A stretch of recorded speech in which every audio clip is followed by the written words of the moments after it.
Paz do Senhor a todos. Hoje, na matéria de Doutrina de Cristo, nós vamos apresentar um trabalho com o título de Jesus, o Messias. Os participantes desse trabalho sou eu, Douglas, o Glauco, o Christian, o Pedro e o Ricardo. Esse trabalho vai ser dividido em 3 partes, sendo a primeira uma parte acadêmica, com 4 tópicos principais, que é a introdução, o Messias judaico, depois Jesus, autoconceito do Messias, depois a variante de Messias, o filho de Davi, e pelo último tópico, que é a conclusão, o Messias verdadeiro. Depois disso nós vamos ter uma música baseada nesse tema e depois uma atividade para você participar com a gente. Começando a parte acadêmica, agora a gente vai começar a entender qual que era o pensamento do povo judaico sobre o Messias. Então, Messias vem do grego ali, Christos, que é uma tradução do hebraico Mashiach. Aqui a gente vai ver que a palavra Mashiach significa ungido, e essa palavra era usada não só para o rei, como a gente conhece o rei davídico, mas sim para um sacerdote, também um rei pagão, a Bíblia usa essa expressão, e até profetas eram usados. Aqui nos textos vocês podem ver essa utilização. Agora, na segunda parte, nós vamos ver o Messias como descendente de Davi. Lá em 2 Samuel 7,12, nós temos um verso tópico ali para entender que depois do reinado de Davi, Deus suscitaria um rei messiânico ali que iria governar tudo. Mas agora eu quero tratar de um tópico especial, que era uma visão clássica que eles tinham do Messias. Então essa visão permeava o quê? As pessoas achavam que havia um Messias político, mas um Messias temporal ali, que ia atuar naquela época e ia guerrear com os povos e ali destruir ali o povo romano que estava ali dominando eles. Então depois dele, o próprio Deus ia vir instituir ali o reinado. Mas aqui a gente vê uma outra posição também, que é a esperança de um reino messiânico, né? Aqui nós temos alguns livros apócrifos que vêm trazendo sobre isso, como o Apocalipse de Esdras e também o Apocalipse de Baruque, falando desse Messias ali que inauguraria o fim dos tempos ali, também como conquistador. Agora, no tópico final, a gente entende que a obra do Messias político que eles viam ali era independente que se ele fosse pacífico ou guerreiro.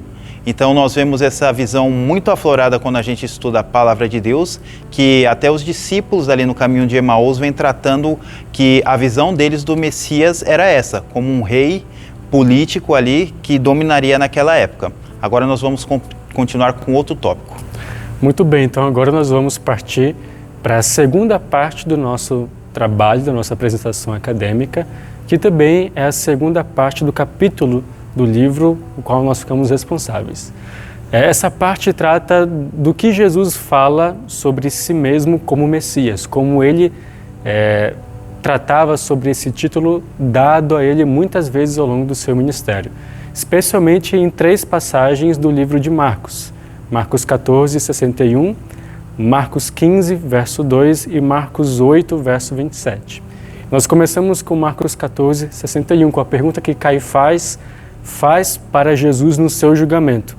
Caifás pergunta para Jesus: és tu o Messias, o Filho do Deus bendito? E em Marcos 14, 61, Jesus responde: eu sou. Aparentemente uma resposta bem afirmativa, mas quando nós comparamos esse texto de Marcos, essa passagem de Marcos com textos paralelos dos outros evangelhos de Mateus e de Lucas, nós percebemos que ali existe uma diferença nesse relato dessa resposta de Jesus. Nós conseguimos perceber nesses outros livros dos outros evangelistas que Jesus ele não responde de forma afirmativa a pergunta se ele é mesmo o Messias ou não. E ele responde de outra maneira. Em Mateus, por exemplo, ele diz: és tu quem o tem dito, porém eu te digo, seguindo logo a declaração relativa ao Filho do Homem. Então ele diz: és tu quem tem dito, e depois ele completa essa sua resposta com uma declaração relativa ao Filho do Homem que viria posteriormente. E em Lucas também ele segue esse mesmo modelo de resposta, né? Então Jesus, aparentemente, ele faz uma recusa ao seu título de Messias. Mas essa recusa tem a ver com aquilo o que o povo judeu, aquilo com que os líderes religiosos o acusavam, e não de fato com a sua função soteriológica como Messias, mas era uma forma de ele se livrar desse pensamento da sua época. Nós prosseguimos com outro exemplo que Jesus também age da mesma maneira, lá em Marcos 15, verso 2. Jesus ele comparece diante de Pilatos e Pilatos também pergunta para ele: és tu o rei dos judeus? Em sua denúncia, os judeus provavelmente devem ter empregado para Jesus o termo rei. E Jesus responde com a seguinte expressão grega, su lego, que significa tu o dizes, que já concorda com aquilo o que Mateus e Lucas escreveram em seus relatos. Jesus não faz uma resposta afirmativa sobre ele ser o Messias ou sobre ele ser o rei Messias, mas ele se desfaz desse título empregado para ele outra vez e ele assume que as outras pessoas fazem essa inferência sobre ele mesmo. E o terceiro e último texto que eu vou abordar nessa parte da apresentação é o texto de Marcos 8, 27. Jesus ele está ali com seus discípulos e então Jesus ele pergunta para os seus discípulos o que as pessoas dizem sobre ele. E Pedro responde: tu és o Messias. Esta é a confissão de Pedro. Mas no verso 30, nós vemos ali uma advertência de Jesus para com Pedro sobre a ideia que Pedro tinha acerca de quem era o Messias. Pois Pedro não queria que Jesus cumprisse a sua função enquanto Messias verdadeiro, como o Messias que viria para morrer pelos pecados do povo. Mas Pedro queria que Jesus fosse um Messias que viesse para reinar e que não precisasse morrer e nem fazer nada da sua missão original. Então Jesus adverte dizendo que eles não falassem tal coisa a respeito dele. E ele começa a ensinar aos discípulos que era necessário que o Filho do Homem sofresse muito e que fosse recusado pelos anciãos, pelos principais do povo, pelos sacerdotes e pelos escribas, que ele morresse e que ele ressuscitasse depois de 3 dias. Então Jesus ele diz para Pedro: para trás de mim, Satanás.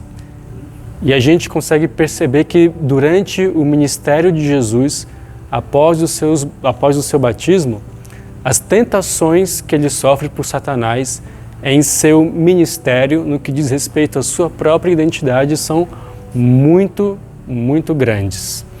Então conclui-se que Jesus ele sempre lidou com muito cuidado acerca do título de Messias. E em certos momentos ele substituiu o título de Messias pelo título de Filho do Homem. Ele coloca em oposição a ideia de Ebed e Yavé com a ideia de Messias político. O tópico número 3 é a variante de Messias, filho de Davi.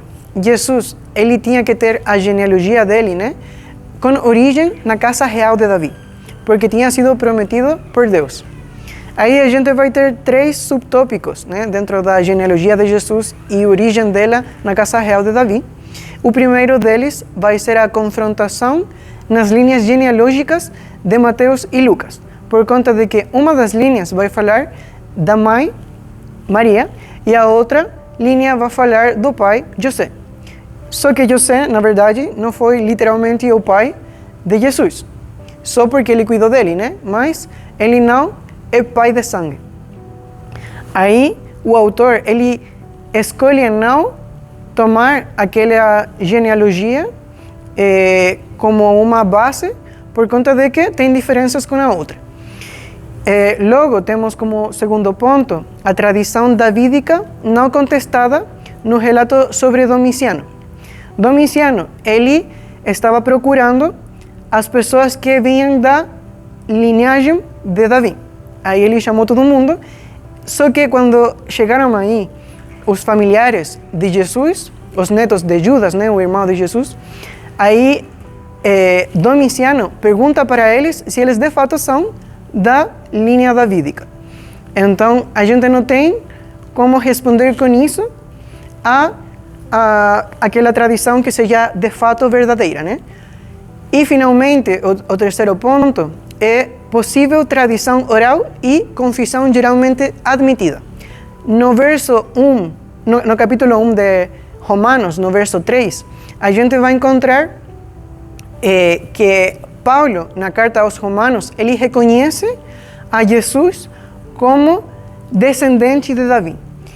E a gente pode perceber e interpretar que, em geral, as pessoas acreditavam nisso e que era uma verdade admitida por elas. Também, a gente pode entender que possivelmente tinha uma tradição oral. Agora eu vou falar sobre a segunda parte do terceiro tópico, onde Jesus nega a sua realeza política e afirma que a sua realeza não é deste mundo.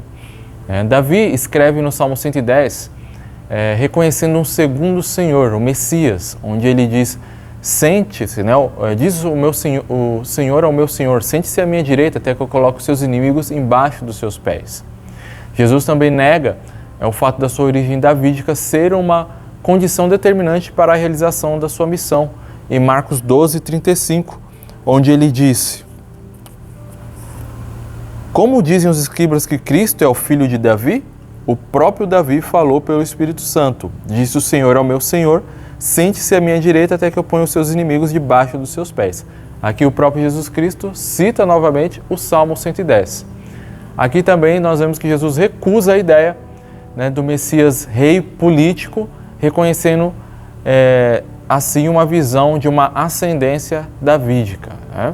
E essa mesma atitude de negação para com a ideia da importância das conexões familiares de Jesus, junto com a substituição do parentesco carnal pelo parentesco espiritual.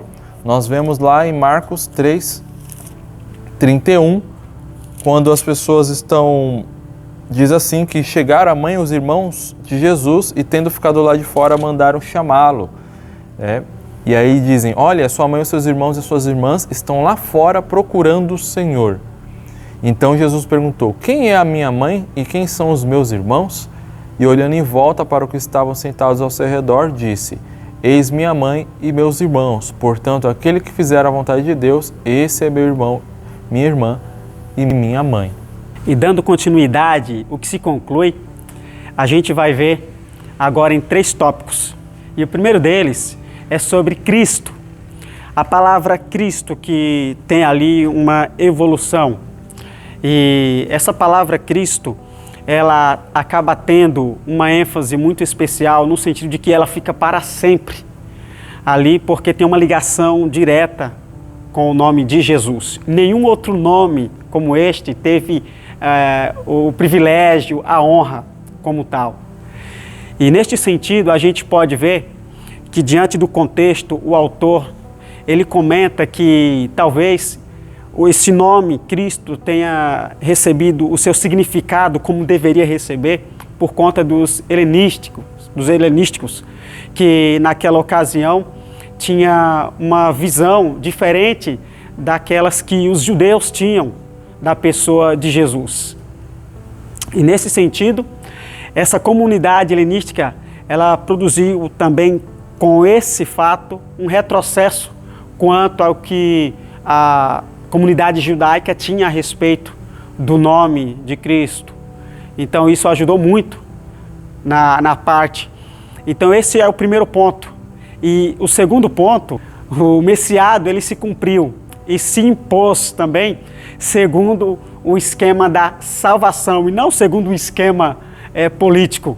Quando eu digo um esquema de salvação, foi algo divino, preparado por Deus em prol do ser humano. Mas a comunidade da época de Jesus, no contexto, aguardava ele, a sua chegada, como sendo um rei político, quando na verdade não era isso e não foi para isso que ele veio, para reinar aqui diante de um governo humano, mas para ser o próprio Deus, trazendo o governo dos céus para a que o ser humano pudesse ter, então, o conhecimento do que existe nos céus e do que Deus preparou para nós. Nesse sentido, também tem mais um ponto, o terceiro. E você vê, o sentido real de tudo isso, da realeza, é que o governo real não é um governo humano formado em um esquema político como o povo da época, da ocasião, esperava. Mas o governo que veio dos céus, Jesus sendo representante desse governo celestial, ele veio de maneira diferente daquela que as pessoas esperavam. Ele não veio ser um político, embora em muitos casos foi tido alguns traços tomados nessa questão política, mas com o devido fim de levar o povo para o governo celestial. Então, nesse sentido, foi realizado o reinado de Cristo, de maneira que a gente pode pensar em uma teologia do já e não ainda. Nesse sentido, do contexto, Jesus veio, o reino de Deus estava próximo, mas ainda não se cumpriu como deveria, porque Jesus Cristo não veio reinar como ele gostaria de reinar, mas em breve acontecerá.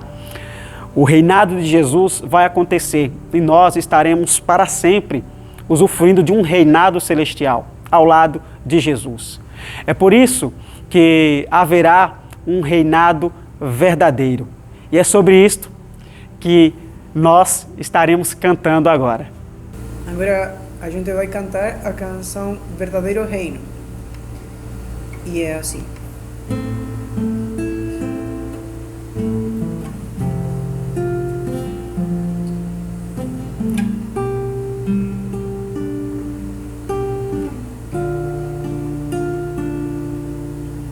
Filho de Davi, seta escolhida, levante sua espada, destrua o povo opressor. Vamos reunir nossas armas, venha reinar, combater violência e cumpra sua missão.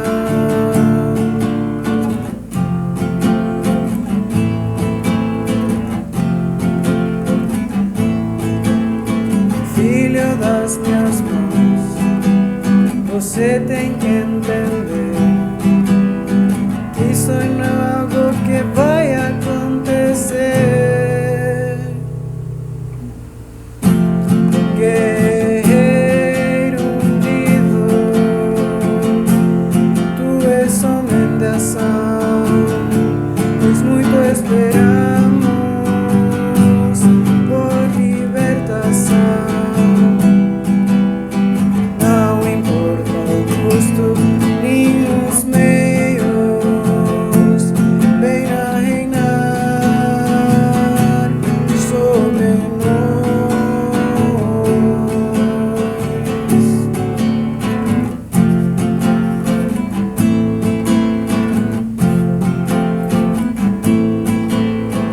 Filho das minhas mãos, eu venho te salvar, não do romano, senão do poder do mal.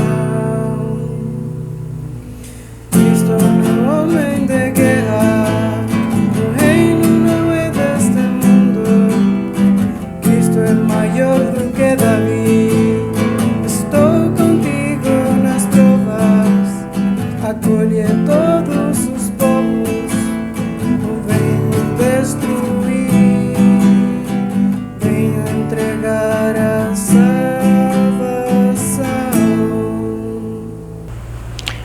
Chegamos ao fim desse trabalho, acabamos de escutar essa música que nós fizemos. Espero que você tenha gostado e agora nós vamos participar juntos de um questionário. Você pode entrar no link que está aqui na descrição desse vídeo e participar conosco. Depois poste ele ali no Canvas para confirmar que você fez a atividade. Que Deus te abençoe e até a próxima. Filho de Davi, seta escolhida, levante su espada.